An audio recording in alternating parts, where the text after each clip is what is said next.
kita langsung pada keynote speech yang akan disampaikan oleh Bapak Gubernur Sumbar, Profesor Dr. Irwan Praitno. Kami persilakan Pak Irwan. Berapa menit, Prof? Terserah Pak Gubernur lah, tapi sekitar 20 menit lah kira-kira. Oke ya, 20 menit ya. Ya. Ini jam 9.45 nih, nanti saya berhenti jam 10.45 nih. Ya. Oke. Makasih. Assalamualaikum warahmatullahi wabarakatuh. Waalaikumsalam warahmatullahi wabarakatuh. Wassalatu wassalamu ala asrofil anbiya mursalin wa ala alihi wa sahbihi ajmain amma ba'du. Selamat pagi, salam sejahtera bagi kita semua. Yang kita hormati, mungkin tamu dulu nih Pak Rektor kita, Rektor UNAN, Rektor UNP, luar biasa.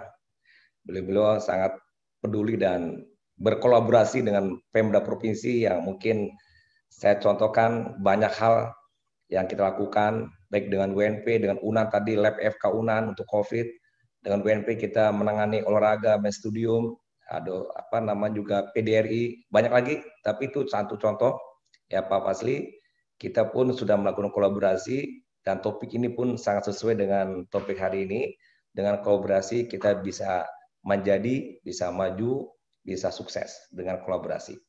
Kemudian para narasumber ini tentu sebelumnya juga Pak Prof Fasli dan juga narasumber Ibu Nurhayati Subakat, luar biasa. Contoh Sri Kandi Minang yang sukses di pentas internasional, tidak lagi nasional, yang patut dijadikan inspirasi dan ditiru oleh kita dan juga khususnya para generasi muda. Ramadan masuk, terlihat hilal, puasa mulai, kita sepakat. Salam hormat Prof Fasli Jalal, juga Ibu Nurhayati Subakat. Kemudian juga kepada seluruh narasumber, tadi disebutkan tak bisa satu persatu, dan seluruh peserta seminar. Kami tentu mengucapkan terima kasih telah diajak untuk ikut di sini dan sangat membantu untuk pembangunan di Sumatera Barat, khususnya di bidang ekonomi, karena yang menjadi target adalah usahawan-usahawan. Jadi terima kasih banyak. Merah putih Indonesia Raya, putih suci merah berani. Terima kasih kepada panitia mengundang saya di forum ini. Dan sedikit Prof Fasli, saya ingin menekankan walaupun kita berwebinar untuk kreatif, untuk inovatif, untuk juga produktif di masa pandemi, kami apresiasi itu, tapi juga mohon kiranya semua yang hadir tetap kita menjaga ikut disiplin taat protokol kesehatan. Ini pesan saya terus berkali-kali tanpa bosan, dimanapun saya diminta bicara, ini pasti saya pesankan. Kalau kita ingin produktif, ingin tetap berkreasi untuk mendapatkan hal yang positif, maka silakan keluar rumah, tapi mesti ikut protokol kesehatan. Insya Allah, mudah-mudahan Allah lindungi dan tetap sehat dan tetap kita bisa produktif dibanding nanti ya Prof Fasli, saya suruh semua di rumah, saya PSBB semuanya, toko-toko tutup, kedai-kedai restoran tutup, masjid tutup, semua di rumah. Nah, itu bisa namanya lockdown, PSBB kalau kita di sini. Tentu ini banyak dampak yang mungkin juga tidak diinginkan oleh semua pihak. Kalau itu tidak ingin, ya nggak apa-apa. Kita silakan buka toko, buka kedai, keluar rumah ke masjid sebagainya, tapi pakai masker, jaga jarak, cuci tangan, insya Allah mudah-mudahan sehat. Itulah pilihan yang kita ambil dan mohon dukungan masyarakat dan kita semua untuk ikut protokol kesehatan. Rambut keriting berwarna perak, ikut mode, ikut perkembangan. Yang penting kita jaga jarak, pakai masker dan cuci tangan. Itulah harapan kita untuk kita semuanya. Kemudian Bapak Ibu, saya juga apresiasi sekali lagi kegiatan ini luar biasa, sangat banyak manfaat dan kami dukung kegiatan ini, apalagi untuk meningkatkan kapasitas melalui inovasi di generasi muda para usahawan. Buah kepundung, buah kuini dijual orang di Simpang Aru. Kami dukung acara ini demi usahawan-usahawan baru. Dan sekaligus karena acara ini juga kaitan dengan ulang tahun, kami ucapkan ulang tahun INS Safi Kayu Tanam yang ke-94. Semoga sukses dan terus ke depan jaya, apalagi di bawah pimpinan dan pembinaan Pak Prof Fasli. Tua muda berolahraga senam, laki wanita, miskin kaya, HUT ke-94 INS Kayu Tanam, kami ucapkan selamat, semoga jaya. Kemudian ada dua kata kunci di sini, inovasi dan kolaborasi. Jadi saya ingin menyatakan bahwa ketika kita ingin sukses, ketika ingin berhasil, setidaknya survive dalam kondisi apapun, maka kita harus inovasi. Inovasi tiada henti. Yang tidak inovasi akan ketinggalan. Tanpa inovasi kita tidak akan bisa survive. Tanpa inovasi kita tidak bisa memenuhi tuntutan masa, tuntutan zaman, tuntutan masyarakat, dan tuntutan manapun. Kita di pemerintahan tidak ikut inovasi, tertinggal. Orang sudah pakai IT, pelayanan publik sudah bisa di rumah, di kamar, bayar pajak pun demikian. Kalau nggak ikut, tertinggal. Dan juga banyak inovasi-inovasi di dalam kehidupan usaha, bisnis. Mungkin banyak contoh yang ada nanti disampaikan oleh para narasumber. Tapi saya sekali lagi menekankan, pentingnya inovasi, jangan tertinggal dan jangan puas dengan apa yang telah kita dapati, karena kepuasan yang kita dapati itu bisa jadi stagnan dan sementara, tapi sebetulnya kepuasan itu sebagai batu loncatan modal ke depan untuk kita sukses. Itulah inovasi yang harus kita ikuti. Ambil batu asal belati, ambil tungkahan pengganti kursi, perubahan yang tiada henti, maka kita harus berinovasi. Jadi perubahan, zaman adalah perubahan. Itu harus kita ikuti, kalau tidak kita ketinggalan. Dari Cilandak hendak ke Bekasi, jalan macet, kendaraan pun pelan. Kalau tidak melakukan inovasi, kita akan ketinggalan. Oleh karena itu, inovasi amat diperlukan dan sangat diperlukan sebagai satu keniscayaan. Jadi suatu keniscayaan yang menyertai kita. Apapun yang kita kerjakan, harus berpikir, berinovasi, berkreasi. Salam bersalam untuk silaturahmi, kawan lama jangan lupakan. Apalagi dalam kondisi pandemi, inovasi amat sangat diperlukan. Beli markisa, beli bingkuang, keduanya dibeli di belakang tangsi. Harus bisa melihat peluang, ada inovasi. Jadi Bapak Ibu yang saya hormati, luar biasa kita harus berinovasi setiap saat dan harus cepat. Kalau tertinggal kita akan terlindas dan kita tidak akan mendapat apa yang kita ingin kalau kita tidak mengiringi usaha, upaya, dagang, bisnis kita dengan inovasi. Justru inovasi itulah nilai jual yang memberikan suatu tambahan kepada nilai daya tarik untuk orang bisa membeli barang kita, menerima layanan kita, dan mendapatkan kepuasan atas apa yang kita beri, tidak hanya di swasta tapi juga di pemerintah. Dan ini harus cepat. Dari Semarang hendak ke Kerawang, sehingga dulu di Ciputat, semua orang memburu peluang, maka inovasi haruslah cepat. Untuk itu jangan menunggu. Bagi generasi muda, hari ini, saat ini, tidak perlu nunggu nanti, esok lusa. Cepat berinovasi, berpikir, dan tentu kemudian kita mendapati apa yang kita inginkan.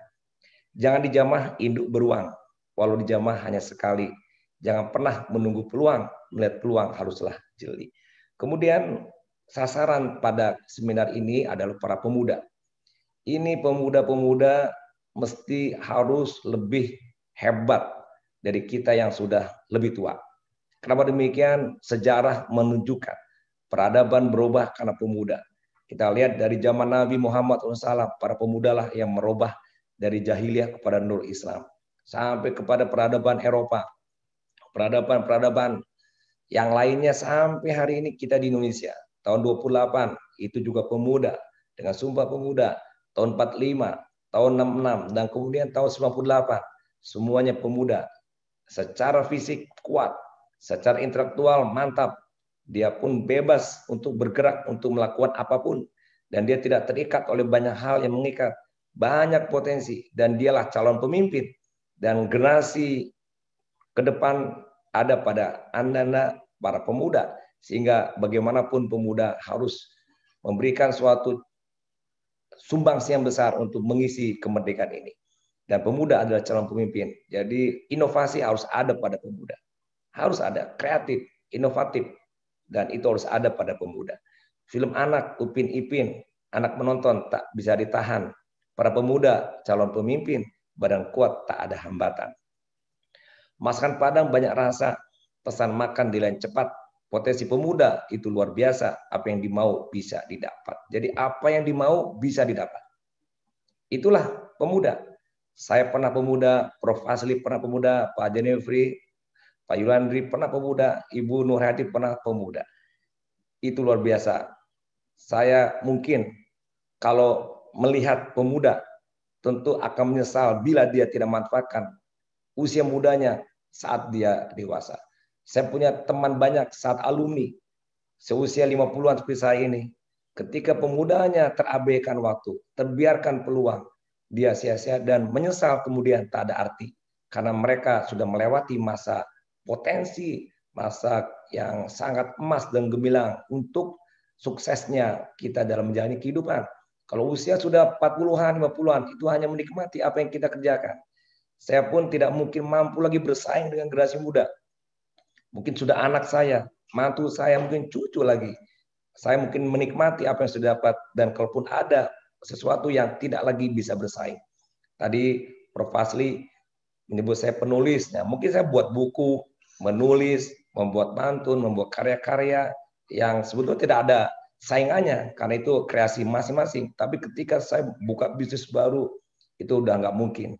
Karena apa? Saingannya luar biasa, anak muda yang 24 jam bisa nggak tidur. Kalau saya nggak tidur malam, wah udah besoknya pasti sakit. Dan itulah generasi muda luar biasa, potensinya luar biasa, nah, maka manfaatkanlah.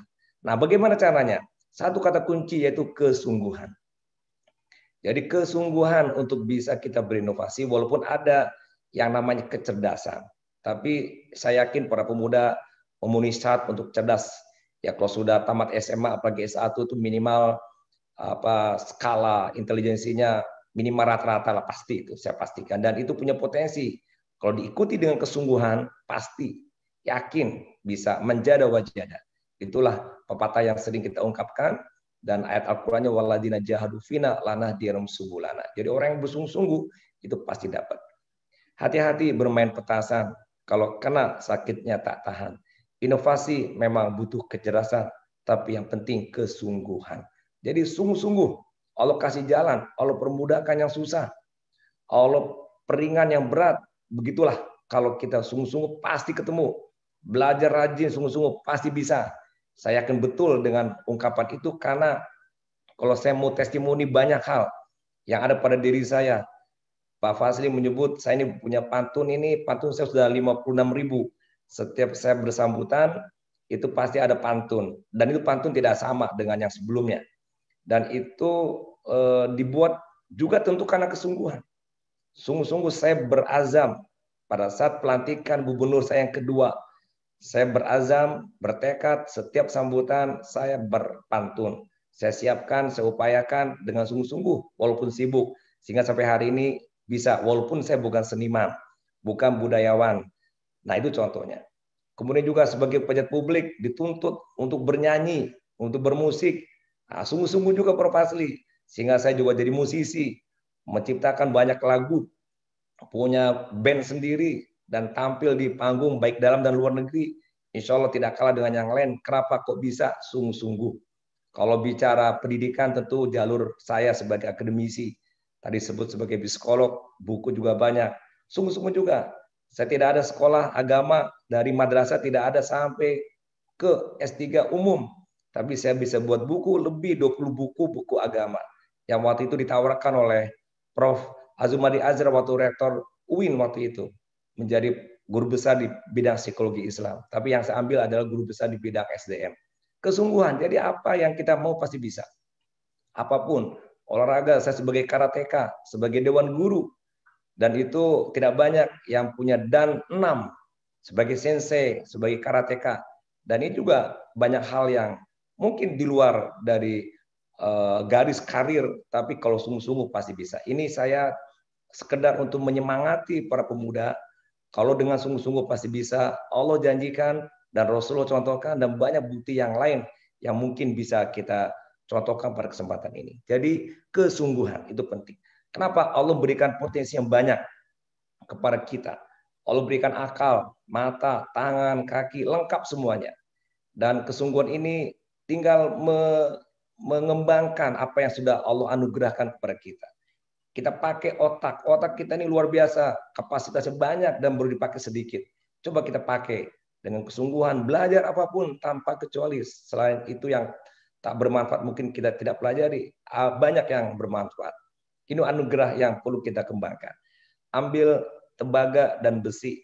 Bila menambang perlu lahan.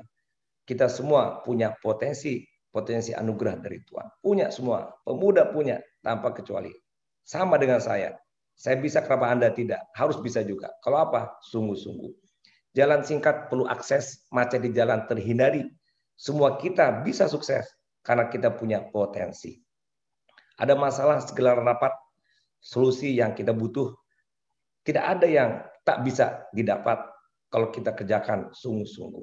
Ini kita tidak menuli Tuhan, tapi Allah janjikan. Ada namanya sunatullah. Yaitu sunatullah ini ada ketentuan yang Allah berikan di alam, sebab akibat. Siapa yang memanen, dia yang menanam. Siapa yang menuai, dia yang menebang. Begitulah hukum sebab akibat. Kalau kita berdagang, berusaha bisnis, sungguh-sungguh dapat untung. Malas-malas rugi. Itu udah janji Allah, dan Allah tebarkan kepada kita kemampuan yang luar biasa. Sakharolakum. Ya alam taruh anallah sakharolakum. Ma'afis samawati wa'at wasbago alaikum ni'amahu. Zohiratan wa batinah. Wa minan nasi majudadillahi bigro'im walahuda wal kitabi mudah. Ini ayat yang menunjukkan Allah memberikan anugerah banyak kepada kita. Cuma kita berjidal, kita berdebat, kita nggak pakai, kita nggak salurkan. Potensi yang ada di alam yang kita perlu raih, yang di diri kita ada otak, ada tangan, kaki yang bisa kita lakukan. Ini pemuda maksimal mengerjakan. Dan jangan sia-siakan waktu, insya Allah pasti bisa. Kemudian berikutnya, kolaborasi. Tadi sudah diawali oleh Pak Prof. Fazli, oleh juga Pak Prof. Yuliandri dan Pak Jenefri. Betul, kolaborasi. Potensi Minang luar biasa. Aset SDM Minang luar biasa. Tersebar tidak hanya di Sumbar, di Indonesia, di luar negeri pun demikian. Ini narasumber kita, tadi saya baca juga dari luar negeri. Ini aset, potensi kita. Potensi terserak, itu tidak memiliki kekuatan. Potensi yang banyak, tapi terkumpul bersatu untuk satu tujuan, insya Allah basamu makum menjadi. Maka itu saya mendukung, karena potensi Minang sangat banyak. Maka melalui seminar ini mudah-mudahan bisa bersama, dan insya Allah pasti bisa. Betul tadi kata Pak Jenefri, Lab FK Unan ini luar biasa. Sudah dikenal, dan prestasinya, reputasinya, mungkin kalau disebutkan panjang. Dan itu tidak mungkin tanpa kolaborasi. Ibu Nur Hayati ya, itu membantu satu PCR. Membantu banyak APD di awal-awal. Mulai bergerak, kami bantu tenaganya. Kita bayar gajinya. Kita backup semuanya. Nah, itu kolaborasi antar swasta dengan pemerintah, antar orang dalam dengan orang luar, rantau dengan ranah, luar biasa. Jadi, sehingga kita bisa mengendalikan COVID di Sumatera Barat dengan baik dan maksimal. Itu contoh kolaborasi. Dan banyak kolaborasi lain yang mungkin antara Pemda, provinsi, kota, kabupaten, antara swasta juga, antara ranah, rantau, dan seterusnya, luar biasa. Dan ini kalau kita perbanyak objek-objek yang kita kolaborasi, insya Allah kita akan mampu. Kepada istri tak boleh rahasia, di antaranya saling mengisi, potensi banyak bisa sia-sia bila tidak ada kolaborasi. Pohon mangga lebat dan tinggi, mangga dimakan dibuang biji. Sumbar punya banyak potensi, mari kita bersatu dan bersinergi. Saya rasa itu pesan dan sedikit terkait dengan inovasi kami di Sumatera Barat. Insya Allah Sumbar sebagai provinsi yang sudah berkali-kali mendapat penghargaan 3 terbaik, kadang 2, kadang 3, kadang 1. Dan untuk tahun ini pun masuk lagi nominasi, tapi belum diumumkan. Dan ini juga sebagai suatu motivasi buat kita semua, buat kita dimanapun berada, baik juga di pemerintah, di swasta, apalagi pemuda harus selalu berinovasi dan konsisten untuk berinovasi. Daerah Kampar adalah kabupaten juga Labuan Batu, Pemda Sumbar tetap konsisten, tetap berinovasi sepanjang waktu. Pergi rekreasi di akhir pekan, semua penumpang naik di terminal, lomba berinovasi selalu diadakan setiap tahun di tingkat nasional. Naik Honda pergi ke pasar dituju, pasar Ampalu. Sumbar selalu ada di 3 besar, itu lomba tahun yang lalu. Buah kuini, buah durian dijual orang di pasar pagi. Tahun ini juga masih ada penilaian, insya Allah kita berprestasi lagi. Bapak Ibu yang saya hormati, Pak Prof. Fazli, kita dukung kegiatan ini dan semoga sukses. Tetaplah kita berinovasi dan insya Allah inovasi modal kita untuk maju. Ambil terasi di dalam peti, dalam lemari, ambil baju. Tetaplah inovasi, jangan berhenti. Dengan inovasi kita akan maju. Selamat berseminar. Mungkin maaf saya tidak bisa mengikuti sampai akhir seperti saya berminat. Sekali lagi terima kasih kepada para narasumber. Ini Bu Nur Hayati Subakat, luar biasa, dan yang lainnya ada Pak Budiman ya tadi, juga.